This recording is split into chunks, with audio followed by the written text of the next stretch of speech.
اللہ عز و جل رات کے وقت اپنا ہاتھ پھیلاتا رہتا ہے، شاید دن میں گناہ کرنے والا توبہ کر لے، اور دن کے وقت ہاتھ پھیلاتا رہتا ہے تاکہ رات میں گناہ کرنے والا توبہ کر لے۔ اللہ تعالیٰ ایسے کرتے رہتے ہیں حتیٰ کہ سورج مغرب سے طلوع ہو جائے۔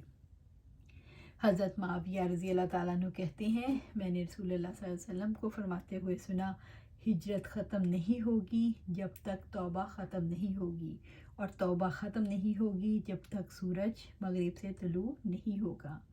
حضرت صفوان بن اسال رضی اللہ تعالیٰ عنہ سے روایت ہے کہ آپ صلی اللہ علیہ وسلم نے فرمایا، مغرب کی طرف ایک دروازہ ہے کھلا ہوا جس کا عرض برس کی راہ ہے، یہ دروازہ ہمیشہ کھلا رہتا ہے تو توبہ کے لیے یہاں تک کہ سورج ادھر کی طرف سے نکلے گا، تو اب کسی نفس کو اس کا ایمان لانا فائدہ نہ دے گا جو پہلے ایمان نہیں لا چکا تھا یا ایمان کے ساتھ نیک عمل نہیں کر چکا تھا۔ حضرت ابو ہریرہ رضی اللہ تعالیٰ عنہ نے بیان کیا کہ آپ صلی اللہ علیہ وسلم نے فرمایا، قیامت اس وقت تک قائم نہ ہوگی جب تک دو عظیم جماعتیں جنگ نہ کریں، ان دونوں جماعتوں کے درمیان بڑی خون ریزی ہوگی، حالانکہ دونوں کا دعویٰ ایک ہی ہوگا، اور یہاں تک کہ بہت سے جھوٹے دجال بھیجے جائیں گے، تقریباً 30 دجال، ان میں سے ہر ایک کا دعویٰ ہوگا کہ وہ اللہ کا رسول ہے، یہاں تک کہ علم اٹھا لیا جائے گا،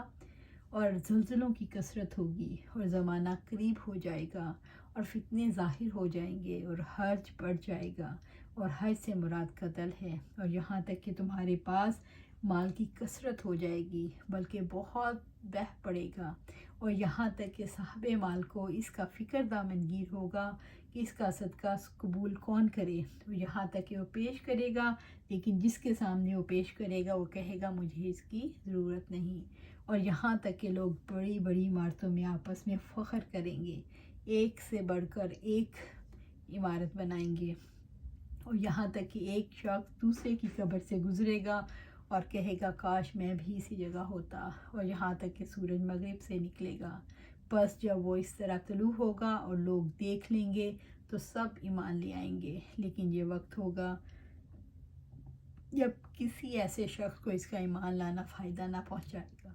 جو پہلے سے ایمان نہ لایا ہو، اس نے اپنے ایمان کے ساتھ اچھے کام نہ کیے ہوں، اور قیامت اچانک اس طرح قائم ہو جائے گی کہ دو آدمیوں نے اپنے درمیان کپڑا پھیلا رکھا ہوگا اور اسے ابھی بیچ نہ پائے ہوں گے نہ لپیٹ پائے ہوں گے،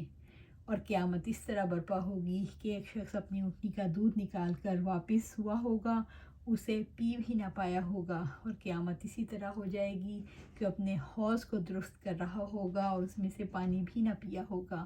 اور قیامت اس طرح قائم ہو جائے گی کہ اس نے اپنا لقمہ منہ کی طرف اٹھایا ہوگا اور ابھی اسے کھایا بھی نہ ہوگا۔ 13ویں آیت دعوت الارض،